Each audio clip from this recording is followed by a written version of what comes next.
अगर आप यीशु मसीह की पावर को एक्टिवेट होता देखना चाहते हैं अपनी लाइफ में, आज से आपको घुटनों पे रात में आना पड़ेगा, नाइट प्रेयर्स आपको करनी पड़ेगी। एक और वचन पढ़ेंगे हम, उत्पत्ति। आप ध्यान से समझना, उत्पत्ति। उनके देखते ही याकूब ने कहा ये तो परमेश्वर का दल है, इसलिए उसने उस स्थान का नाम महनेम रखा। तब याकूब ने सैयर देश में अर्थात एदोम देश में अपने भाई एसाव के पास दूत भेजा और उसने आज्ञा दी, मेरे प्रभु मेरे भाई एसाव से ये कहना कि तेरा दास याकूब तुझसे यूं कहता है कि मैं लाबान के यहां परदेशी होकर अब तक रहा। मेरे पास गाय बैल भेड़ बकरियां गधे दास दासियां, और मैंने जो कुछ प्रभु के पास इसलिए संदेश भेजा है कि तेरे अनुग्रह की दृष्टि मुझ पे हो।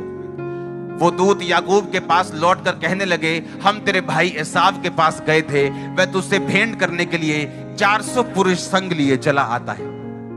याकूब जब बाइबल कहती है अपने देश को चला, परमेश्वर ने कहा जा अपने देश में और अपने लाबान को छोड़ दे और जा अपने देश में, मैं तेरे साथ हूं। और रास्ते में जा रहा है और उसने दूत भेजा, उसने अपने एक लड़के को भेजा, उसने कहा जा मेरे भाई एसाव से बोल कि मेरे पास गाय बैल बकरियां सब कुछ है और मैं तेरे पास कुछ भेंट भेजता हूं, मेरी भेंट को ग्रहण कर। वो दूत वापस आके याकूब को बोलता है, तेरा भाई 400 बंदे लेके तुझसे मिलने के लिए आ रहे हैं। आप अपने रिश्तेदार को 400 बंदे लेके जाते हो मिलते? अगर आप किसी अपनी नानी के घर जा रहे हो तो 400 बंदे लेके जाते हो, 100 बंदे लेके जाते हो, 50 लेके जाते हो, लेकिन जब लड़ने जाना हो किसी ने तो वो 400 बंदा लेके जाता है। जब फाइट करनी हो तो बंदे लेके जाता है, जब मन साफ ना हो तो वो बंदे लेके जाता है। हाँ या ना? कोई 400 बंदा लेके मिलने नहीं जाता। अगर उसकी सिक्योरिटी भी होती तो हद से हद 25 बंदे ले जाता, 400 बंदा लेके मिलने के लिए गया। जब याकूब ने ये सुना कि वो 400 आदमी लेकर मुझसे मिलने के लिए आ रहा है, बाइबल कहती वो डर में पड़ गया और वो घबरा गया। और बाइबल कहती उसने अपनी औरत को अपने बच्चों को दल दल करके आगे भेज दिया और रात को पीछे रह गया। और जब वो अकेला रह गया रात को, बाइबल कहती उसने पांव फटने तक यानी फुल नाइट तक, जब तक भोर नहीं हुई, उसने प्रार्थना की और वो स्वर्गदूत के साथ लड़ता रहा। 24 आयत को हम पढ़ेंगे। याकूब आप अकेला रह गया और कोई पुरुष पांव फटने तक उससे मल्ल युद्ध करता रहा, यानी एक स्वर्गदूत उससे लड़ता रहा। आगे जब उसने देखा कि मैं याकूब पर प्रबल नहीं होता तो उसने उसकी जांघ की नस को छुआ और याकूब की जांघ की नस उससे मल्ल युद्ध करते ही चढ़ गई। उसने कहा मुझे जाने दे क्योंकि भोर होने वाली है। याकूब ने कहा जब तक तू मुझे आशीर्वाद ना दे तब तक मैं तुझे जाने नहीं दूंगा। उसने याकूब से पूछा तेरा नाम क्या है? उसने कहा याकूब। उसने कहा तेरा नाम अब याकूब नहीं इज़राइल होगा, क्योंकि तू परमेश्वर से और मनुष्यों से भी युद्ध करके प्रबल हुआ है। याकूब को मालूम था कि जो मुसीबत मेरे सामने है इसमें मेरी स्ट्रेटजी काम नहीं करेगी, मेरी मिन्नतें काम नहीं करेंगी, क्योंकि याकूब ने एक समय अपने भाई को धोखा दिया था और अब उस धोखे को बैक करने का, पे बैक करने का टाइम आ चुका था। वो डर गया, उसे मालूम था अब एक ही चीज मुझे बचा सकती है, वो है रात प्रार्थना। और वो पूरी रात प्रार्थना करता रहा और स्वर्गदूत के साथ यानी युद्ध करता रहा। और स्वर्गदूत ने कहा मुझे जाने दे, भोर हो गई। उसने कहा नहीं, जब तक तू मुझे ब्लेस नहीं करेगा। उसने कहा तेरा नाम क्या है? स्वर्गदूत ने कहा, उसने कहा मेरा नाम याकूब है। याकूब का मतलब है धोखा देने वाला। उसने कहा अब से तेरा नाम याकूब नहीं इज़राइल होगा, जिसका मतलब है शुद्ध मन वाला। उसने कहा क्योंकि तू धोखा देने वाला है इसीलिए तेरा भाई तुझे मारने के लिए आ रहा है, क्योंकि अब तेरा न्याय का टाइम आ चुका है। आप मेरी बात समझ रहे कि नहीं? जो तू बोएगा वो तू। अब याकूब को मालूम था कि मुझे अगर ये मुसीबत से बचना है मुझे कुछ बदलना पड़ेगा। और वो रात प्रार्थना में गया और स्वर्गदूत ने उसके नाम को चेंज किया। और जब उसने नाइट प्रार्थना की, परमेश्वर ने एसाव के दिल को बदला और उसने उसे मारने का विचार छोड़ दिया। अब आपको समझ आ रही वो मुसीबत क्यों आपका पीछा नहीं छोड़ती?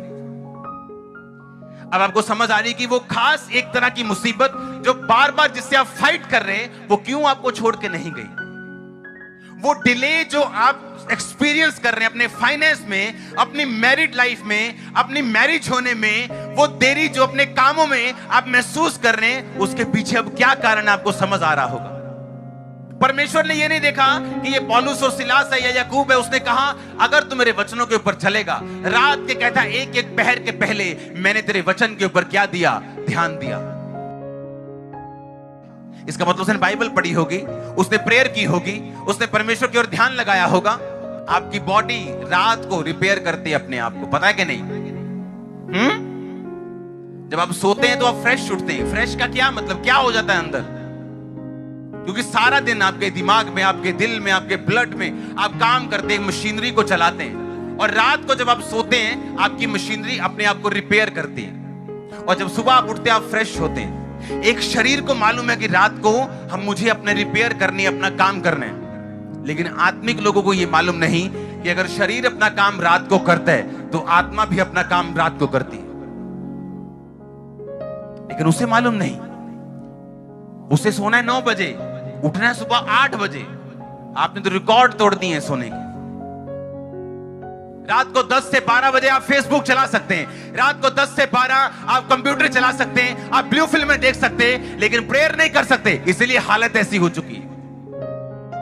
मेरी लाइफ का बिगेस्ट ब्रेक थ्रू, सबसे बड़ा मोड़ आने से पहले, ये सुखविंदर इस बात का गवाह है, 8 घंटे, 12 घंटे, 10 घंटे रोज की प्रार्थना थी मेरी, एवरी डे।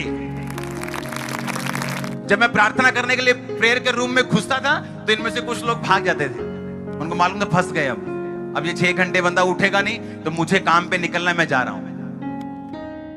और मैं नहीं जानता कि मैं इतनी प्रार्थना क्यों कर रहा हूं, लेकिन परमेश्वर का आत्मा मुझे बोलता है प्रेयर करना है, प्रेयर करनी, कंटिन्यू प्रेयर, रात को प्रेयर, सुबह प्रेयर, दिन को प्रेयर, दोपहर को।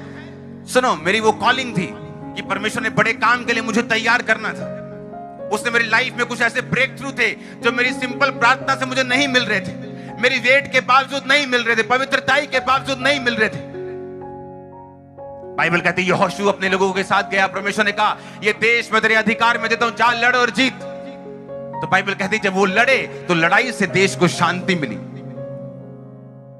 और हमारा युद्ध देश के साथ नहीं, समाज के साथ नहीं, शैतान के साथ है। जब आप शैतान के साथ युद्ध करेंगे आपको शांति मिलने वाली है। उसने कहा जब उन्होंने लड़ाई की और परमेश्वर के वचन के अनुसार उस देश को जीता, तो लिखा लड़ाई के बाद उस लड़ाई से उस देश को शांति मिली। क्योंकि ये वो लड़ाई नहीं जो लोग करते हैं, एक दूसरे के खिलाफ, एक पॉलिटिकल पार्टी दूसरे के खिलाफ, ये वो लड़ाई नहीं, ये आत्मिक लड़ाई है जो हम शैतान के खिलाफ करते हैं। और अगर हम लड़ेंगे तो शांति पक्की है यीशु मसीह के नाम में। जोर से बोलो हालेलुया।